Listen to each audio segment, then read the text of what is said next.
রমজান মাসে ইফতার সামনে রেখে শুধুমাত্র একটি দোয়া পড়েন, আল্লাহ তাআলা আপনার সব দোয়া কবুল করে নেবে ইনশাআল্লাহ।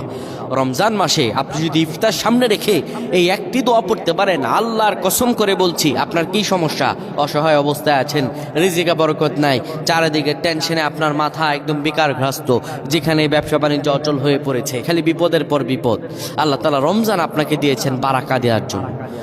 রব্বুল আলামিন আমাদেরকে বলেন, ও দুনিয়ার মানুষেরা শোনো, ইয়া আইয়ুহাল্লাযীনা আমানু কুতিবা আলাইকুমুস সিয়াম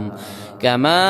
কুতিবা আলাল্লাযীনা মিন ক্বাবলিকুম লাআল্লাকুম